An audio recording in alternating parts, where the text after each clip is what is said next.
Have you heard of the Elmhurst Heritage Foundation? Its purpose is to provide support through advocacy, education, and fundraising for the Elmhurst History Museum, our local Elmhurst history, and the Churchville one-room schoolhouse. Established in 2007 as a nonprofit organization, we initiated an endowment fund and raised funds to complete the renovation of the historic Churchville schoolhouse. We conducted a capital campaign to develop the new exhibit, by all accounts, the story of Elmhurst, at the History Museum, and we continue to provide financial support to enhance exhibits, programs, and events at the museum. Yes, we feel strongly about our mission and encourage you to become a member or donor of the Elmhurst Heritage Foundation. Please call or go to our website for more information to learn about the benefits of becoming a member or donor by investing in our town, our history, our heritage.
Welcome to Elmhurst Time Travelers.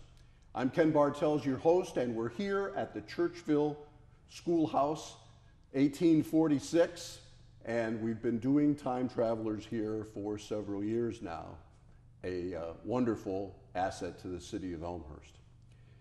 This program is devoted to the topic of stormwater, an issue for Elmhurst now for decades, and an issue that, quite frankly, the city has responded to with dollars and effort and a massive response over time to an ever-changing circumstance. The purpose of this program is to simply let the city, or have the city, perspective on this whole process, dating back to the 1987 flood, which we'll start at in just a minute. To have a discussion like this, you need some very knowledgeable people, and we have those today in the form of Elmhurst Mayor Steve Morley and City Manager Jim Grabowski. And gentlemen, welcome to Elmhurst Time Travelers and the Churchville Schoolhouse. My first question to both of you is sort of a starter. Why has this issue plagued our city for this long? And I know I've heard, Steve, and I'm going to start with you. I've heard you say because it rains more than it used to. And I presume that's going to be one of the reasons. It is, Ken. And first of all, I want to say thank you for having us here. It's always a good time to sit down and chat with you. Stormwater has been, I've been mayor for about 3 years now, and stormwater has been about 50% of my job since I've been here. And to answer your question, why stormwater has been an issue in the city of Elmhurst, there's really two reasons. One is, relatively speaking, we're a pretty flat community. We have, if you look topographically, I think we have what's called 8 subbasins, little areas in town that dip a little bit. And then the fact of the matter is, like I said during my State of the City speech, is that it is the rain. We had a significant rain event back when I was a freshman in college, and I was home for break in 1987. We had about 9.5 inches in 24 hours, and that caused a lot of havoc. I'm sure we'll get into that a little bit later. Then we went 21 years to 2008 without a significant rain event. So when people recall, well, or will say, I haven't had a rain event in 20 years, my house has never flooded. Why is that? What's happening now? The city, there's something broken. The fact of the matter is, starting up in 2008, even through to last month, we have had significant rain events. We have had 6 events that would qualify as a 25-year event or higher. You know, some of them over 7-8 inches of rain in 24 hours, and that is just a lot of rain. So whereas we had a 21-year break, where in fact in the mid-'80s Elmhurst was facing a drought, to now we have these events that happen every 18 months or so. They're just large rain events, but it's becoming the norm. I mean, we had last month, over a 24-hour period, we had 1.4 inches of rain in 24 hours. 10 years ago, that would have been unheard of. And now it's becoming a little bit of the norm. So really, topographically, we're kind of a flat city. And the weather has changed to the point where we now get significant amounts of rain in a concentrated period of time. And that's really why we have these challenges. It's not our infrastructure. There's always improvements that we can make. But the real reason is the rain. Jim, as a city manager and a knowledgeable planner, obviously one of the other things would be the mature status of the community. I mean, you don't have to go very far away from Elmhurst to see communities where there are large reservoirs dotted everywhere, or so it would seem. That would be a factor as well, would it not? It would, Ken, and thank you again for having us here. That is a factor when you go west to new subdivisions. You see, and not even so new, even 20 years ago, subdivisions that were built included stormwater within that, stormwater basins. Elmhurst is a very mature community. As the mayor said, weather patterns have changed enough that the amount that we get in a short time frame just overwhelms the system in place. And so what we've been working on for the last 5 years that I've been here, and since Steve's been an alderman and mayor, is how can we divert that? How can we detain it, similar to what the communities west of us are doing, to give our sewers a chance to catch up? Well, I think from perspective, as Steve alluded to already, at least in in my 36 odd years in the city, the 1987 rain event that Steve already described to some degree was, I don't want to call it a wake-up call because I don't know, I don't recall anyway, what kind of significant rain events might have preceded that. But I remember that event vividly for a couple of reasons. But I lived in southeast Elmhurst. I was relatively high. Obviously, I knew it was raining a lot, but I had no idea until the next day when I started to wander out in the neighborhood and didn't have to go too far before I was hearing stories, and the next thing you know, learning about the National Guard and any combination thereof. I also happened to pick up my daughter from O'Hare Field that night. And I think, I have no way of proving this, but I think I was the last car out because I felt it kind of lift in the water. I probably shouldn't have gone in that water. I did. I got out. I got home. I think O'Hare became an island shortly thereafter. So it wasn't just Elmhurst. That was a catastrophic event for the whole area. But that was massive rain. The water came out of the creek. Yes, it overwhelmed the systems as well, but it came out of the creek, and basically southeast Elmhurst and pretty much all up and down 83 was water. And we'll have some still footage and actually some video footage in the program that our viewers will be able to see. But after the town dried out and National Guard went away and the debris was in the process of being picked up and what have you, the city of Elmhurst said, we've got to fix this. So I'm interested from both of your perspectives. That was Salt Creek flooding. What did the city do about that? Well, we got to work right away in how we can prevent that from happening again. My understanding that the leaders in Elmhurst approached the county and suggested that perhaps the quarry could be used as a regional stormwater facility. There's maybe some misunderstanding in town that the quarry drains the entire city. It does not. What it does is it takes water off of Salt Creek on the north end of town so that it doesn't come out of the banks on the south end of town.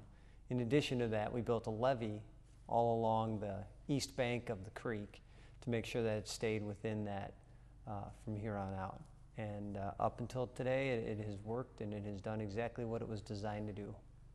And I know there was also some, there was dredging, there was pulling trees out of the creek and what have you. And of course, a lot of people don't realize not only do we have Salt Creek, but there's a tributary, if you will, called Sugar Creek, which in and of itself causes issues for people.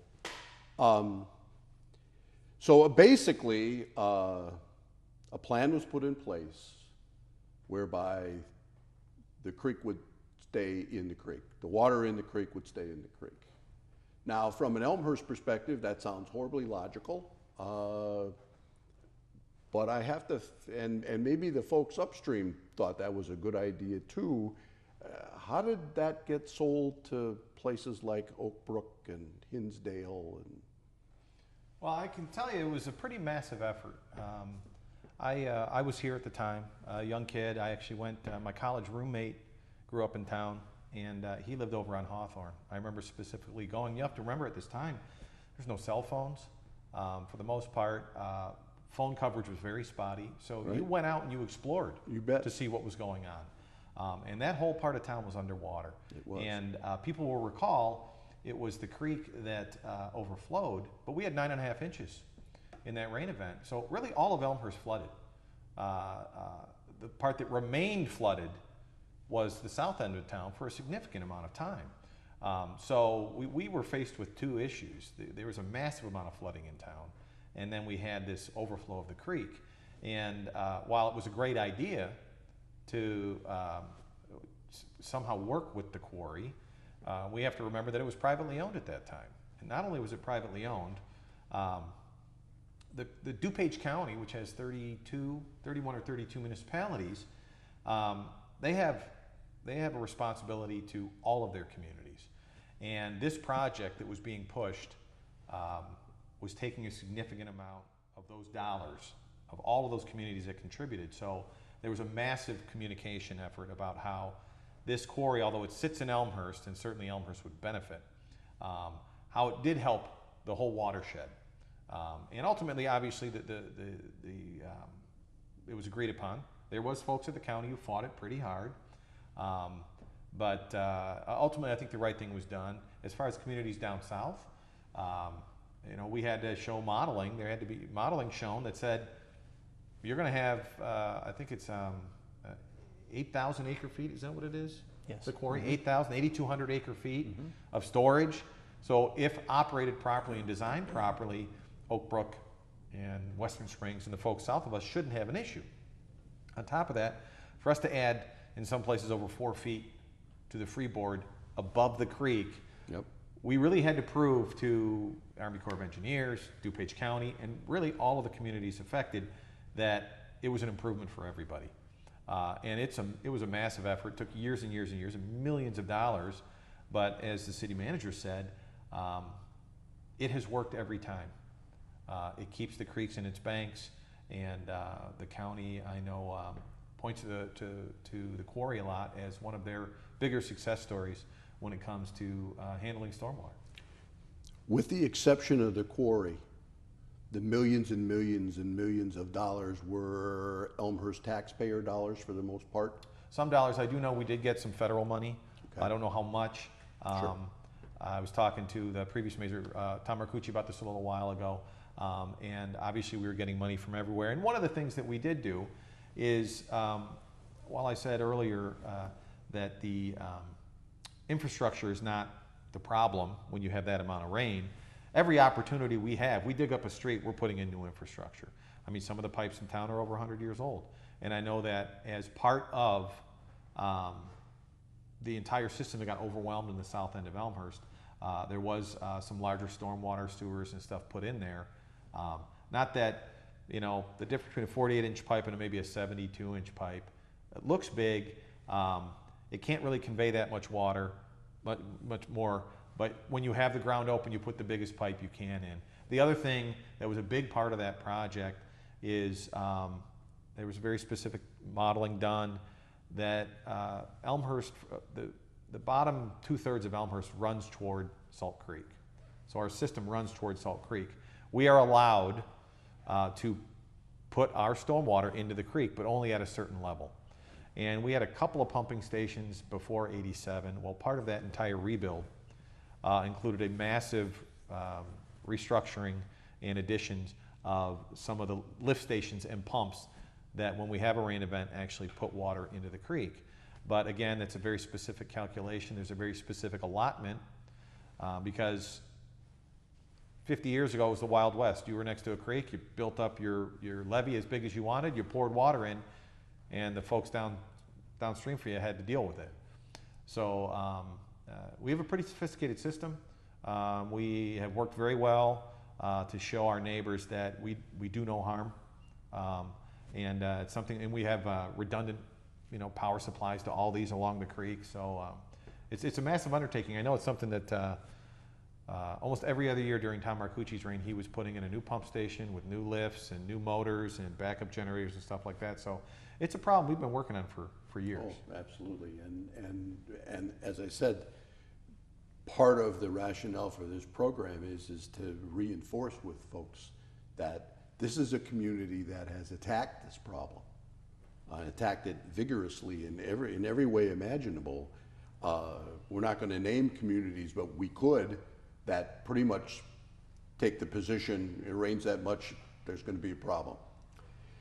Jim, you mentioned the quarry does not, quote unquote, affect the entire community. But I'm specifically interested in how the system works, because every single time it does rain a lot, I'm sure you as well as others hear, well, nobody turned it on yet, which of course is not true. But how does it actually work? Well, there's really a system of facilities up and down Salt Creek that work together. In Itasca, in as far north as Bussey Woods, which is the headwaters for Salt Creek. So they all work together and kind of synced by the county staff. The quarry in particular has something called a free water gate, where at a certain elevation, the creek rises and it spills over into this gate through a series of pipes and then into the west lobe of the quarry and then eventually into the east lobe through something called the keyhole, which is the arch structure underneath West Avenue. So as I said, at a certain elevation, the creek spills over. If warranted, the county can open a secondary gate, which will get even more water out of the creek. And that depends on calculations that they run and measurements that they take up and down the creek. And if you go to the county website, if anyone goes there, you can see cameras, live cameras of the quarry. You can see it of all the measurements up and down the creek, so you know exactly where things stand. And I think that's where the confusion is, where somebody says, you know, nobody turned the valve, pulled the lever, pushed the button, whatever, to open the quarry. So water comes in at a certain volume, and as I said, it can be taken in secondarily at an even greater volume. And as I said earlier, what that does is it lowers the creek elevation south of there and keeps it within its banks. And then it's calculated along with the amount that the mayor mentioned about our pump stations and how much that can drain the neighborhoods over the levee into the creek. So all that goes into the black box, and out comes the measurement of how much water they can take out and fill the creek. Yeah. Or, excuse me, fill the quarry. Yeah. So there is no person who's responsible for being called or waking up or going out and, okay, I guess it's time now, and you know. You could say it's Newton, because all that has to happen is gravity. Yeah. The creek, that's the thing I would emphasize what Jim said. No human intervention has to happen for the creek to spill into the quarry. If gravity exists, when the creek gets to a certain level, the lowest point on the creek for miles up and down happens to be right next to the quarry by design. So when the creek gets to a certain level, the water flows in there with no human intervention whatsoever. There's an extra part. You can pull more water off if you want, but if everybody fell asleep, the water would still go into the quarry and has done so. And we haven't had the quarry hasn't, I mean, the creek hasn't overflowed its banks since it's been in place. Right, and we'll return to the quarry when we get to the literally present day. All right, so you already alluded to this. Tom Marcucci takes over for Mayor Quinn. I think was it Mayor Quinn or was, yeah. And it doesn't rain so hard for a while. Although I vividly remember one November storm where both sides filled up, and it was kind of like, okay, when it's full, what happens? But that didn't happen. Anyway, Mayor DeCiani comes into office, and basically we get hit back-to-back years with some very significant storms. I think the first time I heard about it wasn't a tornado, it was a massive something or other. And I remember, I was at Elmhurst College at the time, I remember looking at the radar, and there's this little blotch of red. Didn't seem all that significant at the time, didn't even last all that long. But it was significant. And so we got these back-to-back events that were similar but different. One had much more of a wind situation and massive trees, power outages, people out for multiple days at that point. The second one was more water and the amounts of water. The creek didn't have anything to do with any of that. It rained a lot. It blew a lot. It knocked down power lines and whatnot. All that. And I want to just say, you know, the city had answered the creek problem and the related issues to the creek, pumping stations, all these. And here we have the system overwhelmed once again, overland flooding. Suddenly we became the mecca of backup generators. What was the city thinking at that point in time about what do we do now? What do we do with this new iteration of a problem that we're all too familiar with? You know, when you're first hit with that, you kind of say to yourself, and a lot of the folks, you know, elected officials I was dealing with, you're like, well, what can we do? It's a massive problem. There's a massive amount of rain. There's nothing the city can do to control the rain. But then what you do is you break down the problem. Well, what happened in this location? What happened in this location?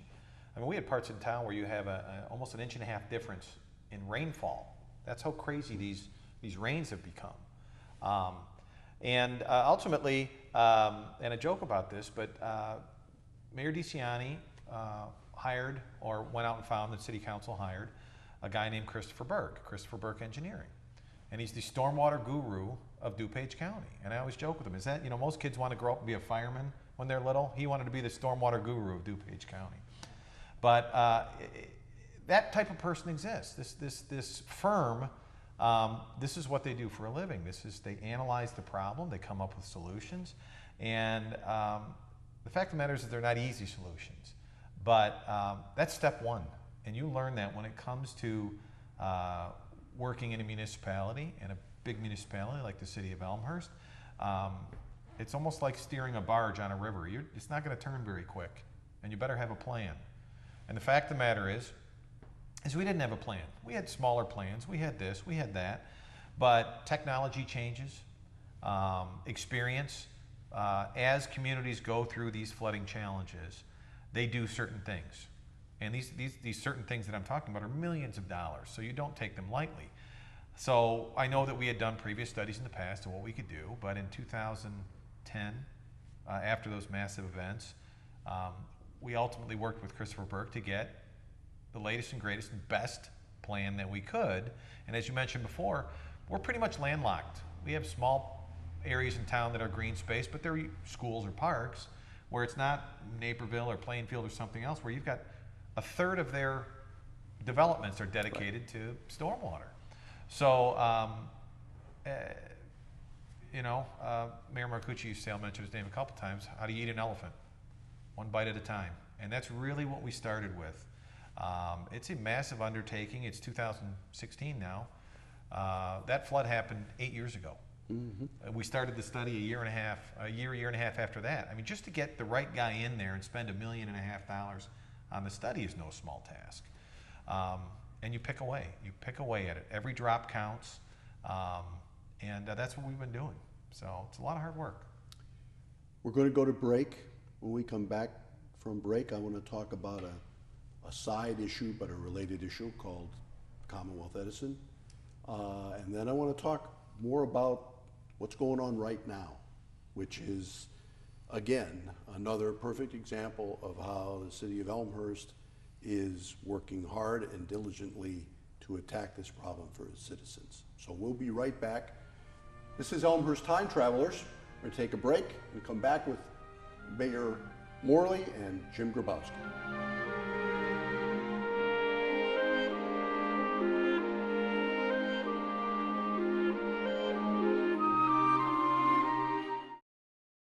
We live in some of the best communities in Illinois. We care about our neighbors. We work hard to preserve our quality of life. But there's something we forget about in Elmhurst. A river runs through it, and it's up to us to protect it. Our storm drains flow to Salt Creek, and that means our harmful waste does too. So try using fewer chemicals on your lawn. avoid leaking fluids from cars, and grow native flowers and plants to absorb more rainwater. Don't muddy the waters. Do your part to clean up Salt Creek.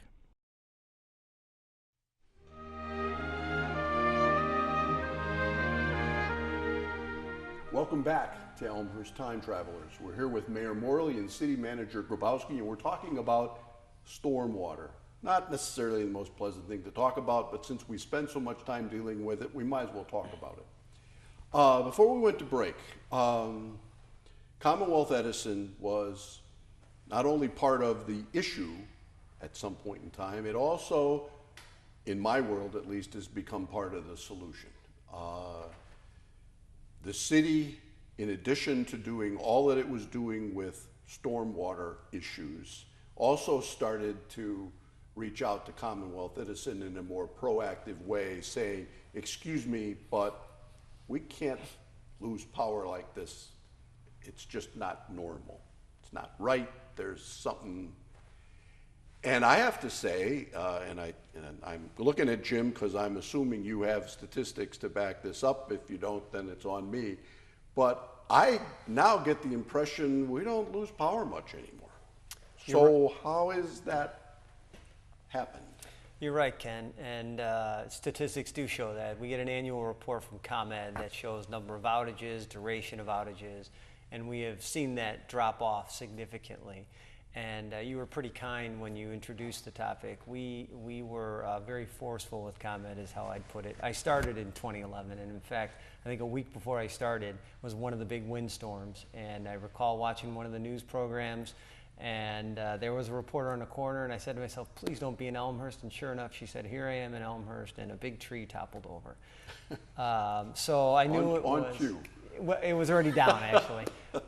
So I knew what I was coming into when I got here. And besides, next to stormwater, reliability and electricity was the number 2 issue that we worked with. And I know that the alderman contacted ComEd and put significant pressure on them.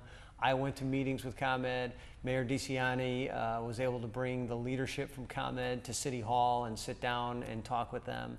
And really what it came down to, and again it relates to the mature community, is a lot of it was the trees and the overhead wires that we have. Again, if you go out west to newer areas in Naperville and Plainfield and that, a lot of that service is underground.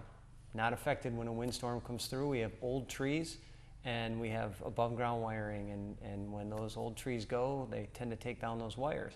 So what ComEd did was they came in with more aggressive tree trimming, and we backed them up with that because we knew we needed it.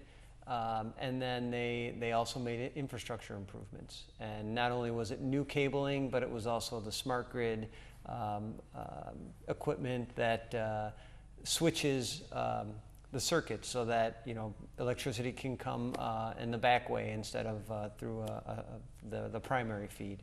And all of those improvements have really helped the reliability, in addition to what seems like less windstorms right now. Well, and the reliability factor then also plays in directly relating back to stormwater. I mean, if you have a sump pump and the power goes out, what you have then is a hole in your basement floor that takes in water. Right.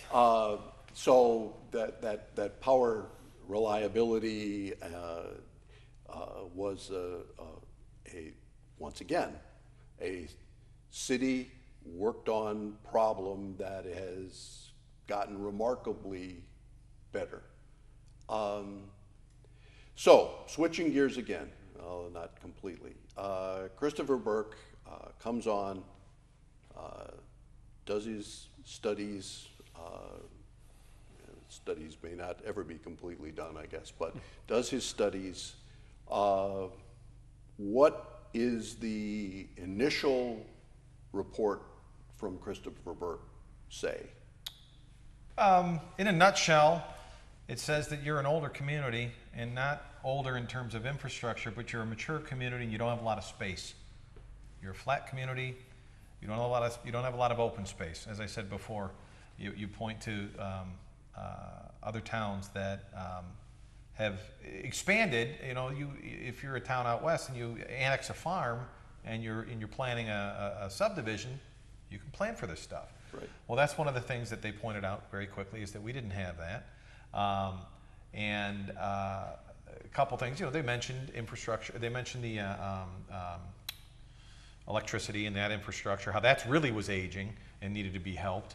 But then they said, one of the things that is a common theme with Christopher Burke is you have to be a realist in how much money you have to spend and what you can do.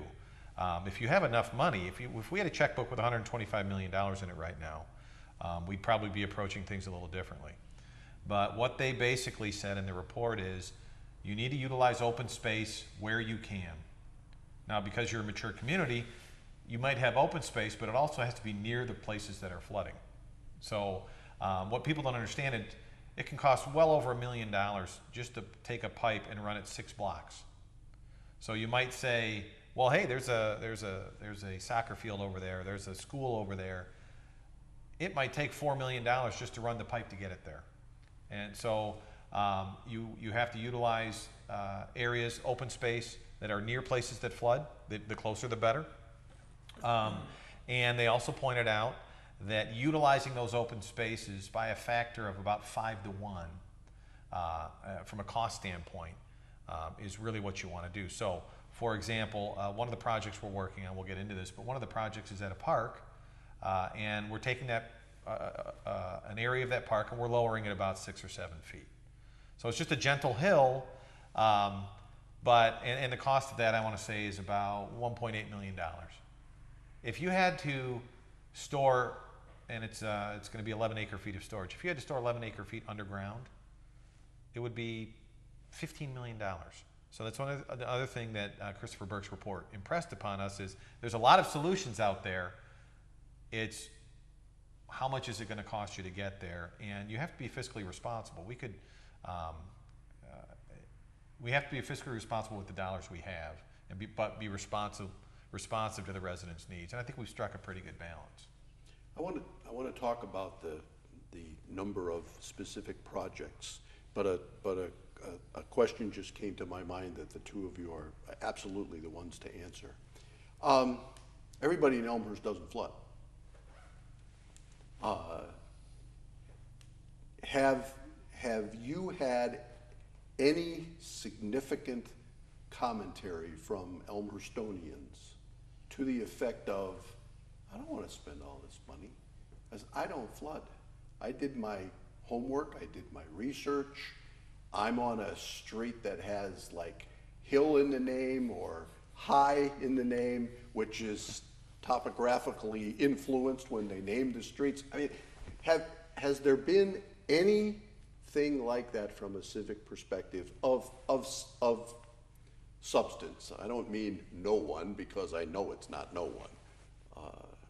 Just as an aside, it's really not something I was planning to ask, frankly. We have heard that. There are some people who feel that this is an issue that needs to be dealt with in those particular areas and paid for in those particular areas. But we look at it as this is a community-wide issue. It's almost like funding schools and parks. It's something that affects Elmhurst as a whole. As I said, when that news reporter was on the corner, they didn't say, I'm in this particular neighborhood. They said, I'm in Elmhurst. And that's a reputation that we don't want to carry. Fortunately, Elmhurst still remains a very viable place and popular place for people to locate. Oh, absolutely. The place is booming. And now we see that I think part of that is because of the implementation of these stormwater projects that I'm sure we'll get into. Well, and the reputation as a community that goes after its problems as opposed to, I don't want to say ignore them, but just simply doesn't address them in a significant fashion. So let me jump in on that. Sure, absolutely. I would say that part of it was education as well. If you're in an area that doesn't flood, you're not necessarily affected by it directly. And I would say early on in this process, even when we approved hiring, and believe me, it was worth every penny, but this Burke report that cost about $1 million, there was pushback. There was significant pushback early on. But I think once a couple of things happened. But an education from the people who were probably affected most. those people came out in force. They came out to public meetings. They talked to their elected officials. They joined task forces. They joined task force. They have Facebook pages. They do all this kind of stuff. And they really put a spotlight on the problem. It wasn't just the guy down the road who flooded. It was the amount of people that flooded, the massive amount of loss that these people are experiencing. And really, after the initial shock or the initial, hey, why should we do that? I think almost everybody in town said, oh, this really is affecting my neighbors. It might not be my neighbor right next to me, but 2 blocks down, I now know how massive this problem is for them. I know how many people in town, when they see a rainstorm coming, have to do certain things. And I think through that educational process, not only attacking the problem with the plan, but this massive outreach that we've done, and the citizens have been part of it the whole way, has really educated everybody. And then, as Jim said, the conversation immediately goes to, how many people in town have kids in schools? Right. Not many, or less than half, okay? Let's say, I think it's about a third, maybe up to 40% of the people, homeowners in town, have kids in schools. But the other 60% benefit. Sure. There's parks in town that I haven't been to in 5 years because my kids no longer play soccer, but I know it's a benefit. And this really falls in line with that. And now that projects, shovels are in the ground, projects are actually happening, people who don't flood are coming up to us and saying, you're doing the right thing. It's great to see things happening. I want to do the projects in kind of twofold. I want to, if the two of you would comment about the projects that are essentially done or nearly done, and then the projects that in some respects are just sort of getting started. So why don't we start with what's happened? What's sort of already helping us? I think, and I have to give credit to the current city council the last couple of years. As I said, this has been 50% of their job since they walked in, and that's when I had the conversation with Tom Marcucci. What'd you do when it rained? He goes, I don't know, Steve. It never rained, and he's kind of joking, but he wasn't. Right. Alderman Kennedy, who's chairman of Public Works, has really done a lot, and he says this often. We want to do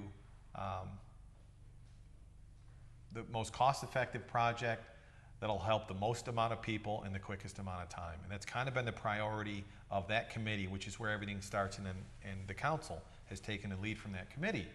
So one of the first things we did is there's this thing called the Southwest Wet Weather Program. Is that right? Control facility. Control facility. Basically, it's a massive revamping of our sanitary system in the southeast corner of Elmhurst, southeast end of town. And it affects up to 2,300 homes, maybe even a little more than that. Mm-hmm. And these are people who, as Alderman Kennedy put it eloquently, if your house is flooding, would you want rainwater in it or sanitary? So we actually attacked that one first early on. It's a $10 or $12 million project. Mm-hmm. That is going to be completed this year. Yeah, it's online. It's just a matter of finishing some of the portions of it. So that was the number one project we took on. Is if you've ever lived in Elmhurst and you've had sewer backup in your basement, it's no fun, and you deal with it. But this is really, and it's online. I think it's online in the last 8 weeks, 10 weeks, mm-hmm. and it helps. And you are going to see a significant benefit to those folks. That's probably the number one in the ground one that's happening. Massive effort. We have a couple other. There's the Webster project that's online. Mm-hmm. What else, Jim? The quarry project. Oh, yeah, there are some retention areas throughout town. I know the one on St. Charles Road. Maybe that's what you were referencing. That's Webster. Yeah, and that's interesting. There might even be a picture of it on the front of the front porch. Is that the one? Mm-hmm. Just during the most recent rain. In fact, it took on water, and any drop of water that's out of the system. Right. Is not, is taking a burden off somewhere, because ultimately we're all interconnected. So that project's online, and then to transition to what's happening, we have I want to say 6 projects that are underway right now. The one that's going to be online the soonest, is the quarry project. So for the longest time, our mantra has been, quarry does nothing but keep water in the creek. That's the only thing the quarry does, keeps water in the creek. There's no magic button that keeps water in the creek. That's not going to be the case in about a month or so. We struck an intergovernmental agreement with the DuPage County, and we have a lot of DuPage County board members in Elmhurst. They were extremely helpful.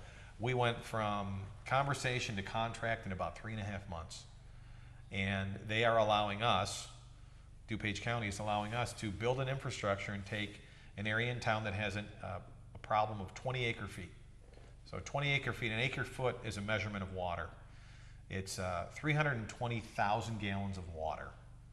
And there's a part in town we call the Tree Streets. It's evergreen. It's kind of over by the Y, north of the tracks. The Tree Streets have a 20 acre foot problem. So 325,000 gallons times 20 during a significant rain event. The folks at DuPage County are letting us pipe water, put a big massive pipe, and we actually have to do some blasting coming up, and they're allowing us to dump it into the quarry. So we can no longer say the quarry only helps the creek. It's actually going to start helping the Elmhurst residents, and that project's going to be online very soon. And then I know there are projects in particularly with the Park District and other conversations about more retention areas. And new homes in Elmhurst are now required to have stormwater storage on site, correct? Mm-hmm. That's correct. Okay, so basically some of the old arguments about I never flooded before, but then this thing went up next to me and now I flood, in theory that should go away too. And then certainly not the last one. I remember vividly watching the Burke report when it was presented in the council chambers, and there were maps that had, I believe they were stars. They were green stars. They were green, I know that. Maybe they weren't stars, but they were places that the overland water went. So obviously there were places that flooded. I understand some of those places are now demolished homes and retention areas. Where are those, at least the ones that we've pursued? In addition to the projects that were outlined in the Burke report, we've looked at those low-lying areas, and we had a voluntary buyout program put in place, kind of one of the last pieces that the city council legislated. And there were a number of other things. Steve, I think, was being modest when he said that the city council really dug in. I mean, they really dug in. The Public Works Committee did an unbelievable amount of policy work in changing some things in Elmhurst. And one of those was this voluntary buyout list. And so we put together basically a formula that would try to calculate the most beneficial homes to buy if it came down to it, if we really couldn't move the water somewhere else. And in some of those cases, we had not only one homeowner, but a couple that were interested, and that was part of the calculation. You know, what's the biggest bang for the buck that we can get? So we ended up buying 4 homes on Geneva, 3 homes on Washington, and some other areas that are being looked at as additional stormwater. Because as the mayor said, every drop that we can keep out of the system is beneficial. And for some of these low-lying areas, it's not enough until we can get additional infrastructure in to get it to the creek quicker. So we're coming to an end of our time here. When all of the not yet completely done projects are finished, and it rains really, really hard, how much more protected are people now than they were?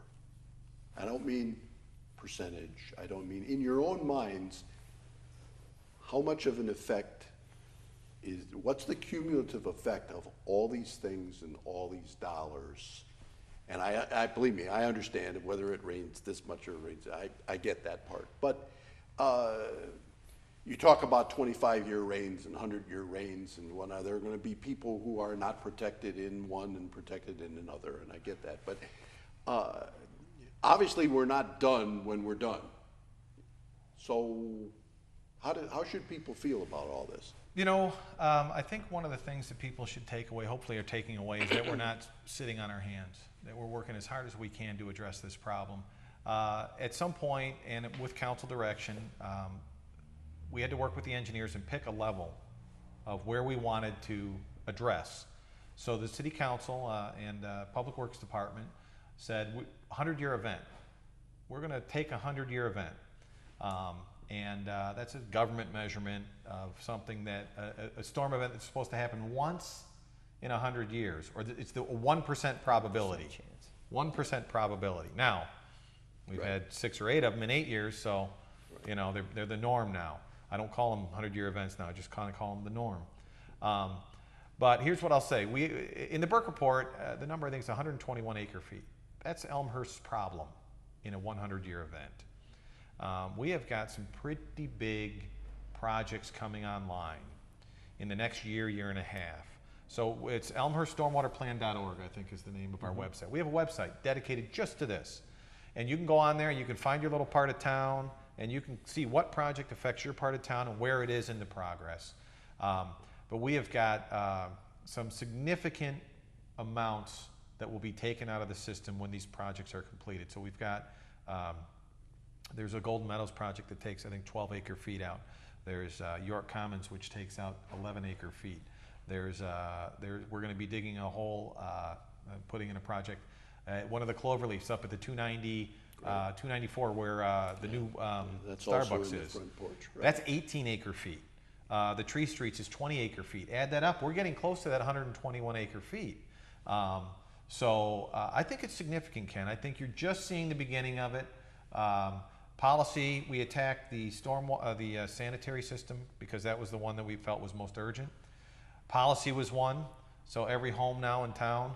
Plus there's also rain hardening events or rain hardening things that we help homeowners do. Our engineers will come out. If somebody says, my home floods, or I'm not sure, we'll send an engineer or two out there and help people.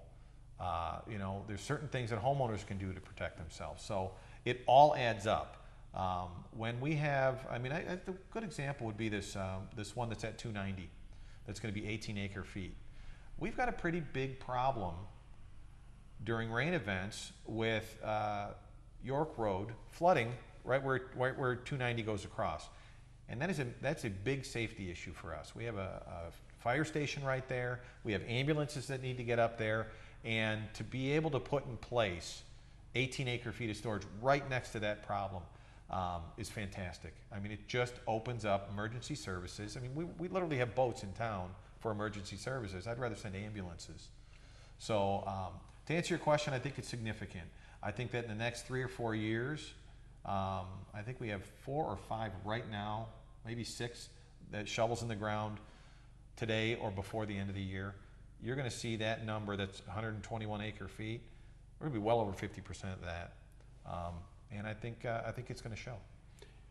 Well, as a citizen, I have to say that, and as a citizen who has, over the years, flooded a reasonable number of times personally, I have always felt really, really good as a member of this community about the way that the city has addressed the issue and the problem.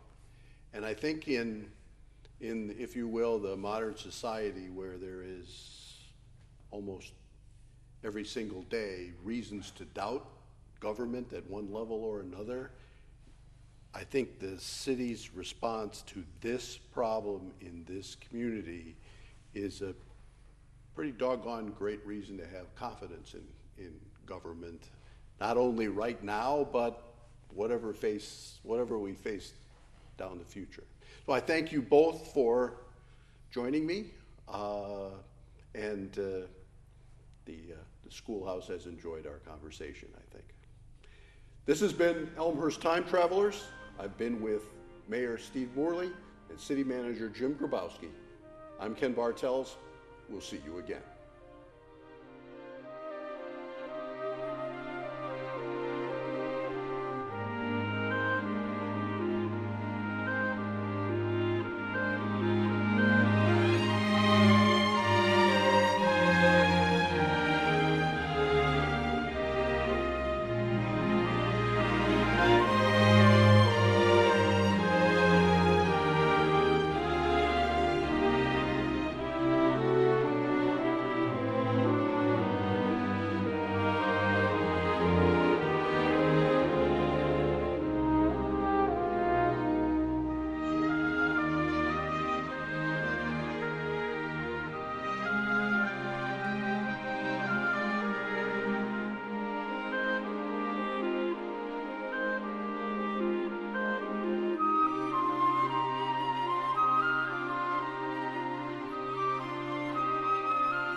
Have you heard of the Elmhurst Heritage Foundation? Its purpose is to provide support through advocacy, education, and fundraising for the Elmhurst History Museum, our local Elmhurst history, and the Churchville one-room schoolhouse.